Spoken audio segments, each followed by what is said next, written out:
ukimtukana mwenzako akapata shida, wewe pole, usiseme akome kufia. Tupendane, tuhurumiane.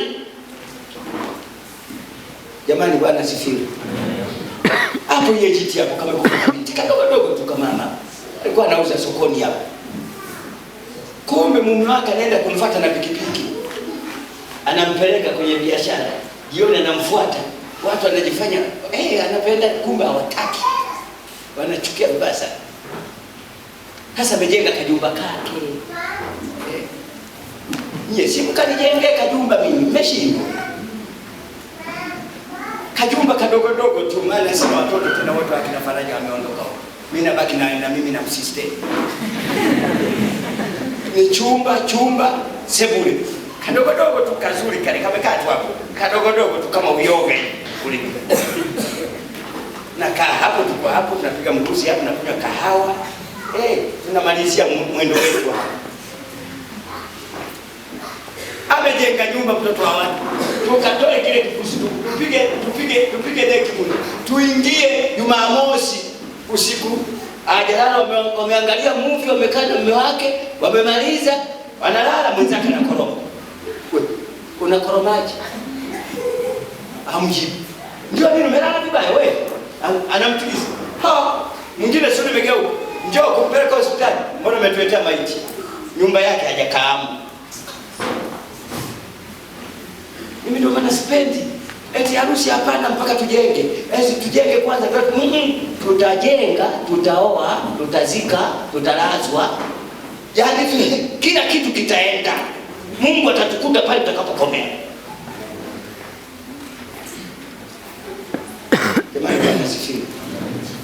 Tafuta karama yako kanisani. Tafuta huduma yako kanisani itakao kusaidia kutembea nayo unapokwenda mbinguni. Tunaenda mbinguni wapendwa, tunaenda mbinguni. Mabatini wapendwa, mabatini hapo. Jamaa ameenda kufanya biashara. Ameenda kununua 300 magunia ya karanga. 300 ameyaweka hapo store. Anangojea sasa yauze. Nyumba ikadaka moto, zikaungulia hapo. Yaani wamfanya biashara kwa Mungu. Yaani wewe nani kwa Mungu? Hata ukienda Dubai, hofu kwa Mungu, tumika kwa Mungu, tumika. Kimbia maguso.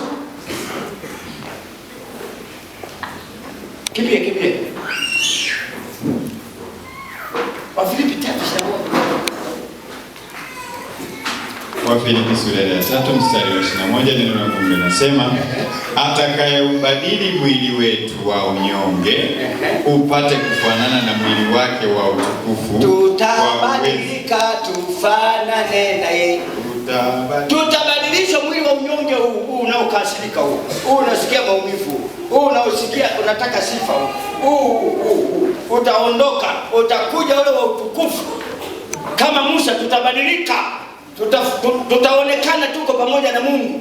Tutabadilika. Uwe kazini uwe mtakatifu, uwe biasharani uwe mtakatifu, uwe shambani uwe mtakatifu, kanisani penda wenzako, utii. Kwa uweza ule ambao kwa huo aweza hata kuvitiisha vitu vyote viwe chini yake. Usiogope. Ile 6:6 Warumi. 6:6 Warumi 6:6. Atavitisha vyote chini. Tunamtazama yeye aliyetuita. Jamani, tunaondoka. Gundua magonjwa aliyopo sasa hivi. Kwa mfano, ukimwi sio issue sasa hivi. Ukimwi ni kitu ambacho watu walisahau. Lakini upo, ila wamesahau ni kitu ambacho kimepita. Lakini bado ugonjwa upo. Aliyetuletea nani? Ni hawa wenzetu kule. Hivi navyo ni vita. Hayo. Kutoka mimba. Kumetoka wale. Paka hata vitoto vimeingia kwenye shida. Haya madawa haya ya nini hivi mnavyoweka vile vinakwenda kutengeneza kansa. Vile vinatengeneza hata mpaka muda mwingine kuzaa kunakuwa hamna. Kwa sababu gani? Kwa sababu kuna vitu vimekaa ndani, vitu vya aina tofauti. Mmoja kikapotelea kizazi. Alipata tabu. Viko vitu vingi wametuletea. vinakuwa kama vinatusaidia upande mmoja. Kwa mfano, wewe umjui Marekani huyu mzungu, alafu yeye akuletee usife, akuletee kondom eti usife. Una ndugu yako kondom kweli? Wanasema zile kondom ukipima hivi zina viini vinavyoonekana kabisa viko wazi, vinginevyo asingekuwepo watu wakupata ukimwi kama vingekuwa salama. Trekta ukienda kulima lina tairi liko hivi, lakini nalo linapata panchi, yeye hapo. Yaani sisi tunapumbazika vipi? Haya ya wawe nayo wale wa nje, lakini sio sisi tuliokoka. Yaani mikoba ya mabinti utakuta ameweka, hasa ukiwa form 4 tu, kwa form 3 utakuta tumeweka mgongoni mkoba. Unafikiri madaftari wa mama siku moja mje muangalie kumcheki huyo. Kuna vitu kwenye mikoba za mabinti hao. Kuna vitu amevaa sketi, akitoka shuleni anavaa sketi anaweka kwenye mkoba, anavaa kale kamini. Issue sio kupata mimba. Issue ni dhambi. Watu wanasema, "Wao mimba iko wapi?" Umefanya zinaa. Hapo itenda. Wamemkuta binti kabisa wa form 3, ana mkoba mgongoni, ana vidonge vya kuzuia mimba. Kanisani mnakakaribisha, wewe ni Mungu, wewe ni Mungu. Kwenda huko wengine mpaka tutupime. Msikaribishe tu, tuwapime kwanza, ana hakika huyu. Kanisa sio la mchezo. Alafu tunapokwenda hakuna mchezo, kimbia.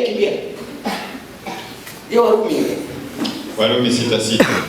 Ukijua neno hili ya kuwa utu wetu wa kale ulisulubishwa pamoja naye, ili mwili wa dhambi ubadilike. Nilikuwa na msifu huyu ameniletea sadaka ya Biblia. Ana sadaka ndio na matamshi yake. Mkijua neno hili ya kuwa utu wetu wa kale ulisulubishwa pamoja naye, ili mwili wa dhambi ubadilike, tusitumikie dhambi tena. Kwa kuwa yeye alikufa amehesabiwa haki mbali na dhambi. Lakini tukiwa tulikufa pamoja na Kristo, tuamini ya kuwa tutaishi pamoja naye, tukijua ya kuwa Kristo akiisha kufufuka katika wafu hafi tena. Na wewe ukishaokoka umekufa, ukishabatizwa umekufa. Sasa hufufuki tena ukarudi tena kwenda kule. Hapana. Ndio maana ukibatizwa nasema umebatizwa basi unaendelea. Warumi basi panatosha hapo. Warumi 8:13. Hapo.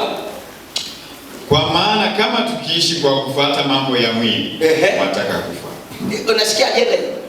Kama tukiishi kwa kufuata mambo ya mwili, tunataka kufa. Kiroho unakuwa umekufa, ndio maana unatoa matusi, kiburi, umeshakufa. Lakini kama ukifuata mambo ya mwili, tunakufa sasa hivi, maana utukufu na ulinzi wa Mungu unakuwa haupo. Hakulindi wewe. Umekaa kwenye kiti ofisini. Wewe umekaa hapo huyu mchawi. Umekaa kwenye biashara, mwenzako ameweka vitu vya kuweka huko. Watoto wako wanaenda shuleni, anasoma na mchawi anachukua akili.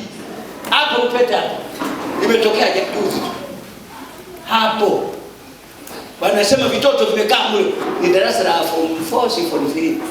Wameenda kusoma watoto. Wote wanauma vichwa, hawaelewi. Juzi hawaelewi.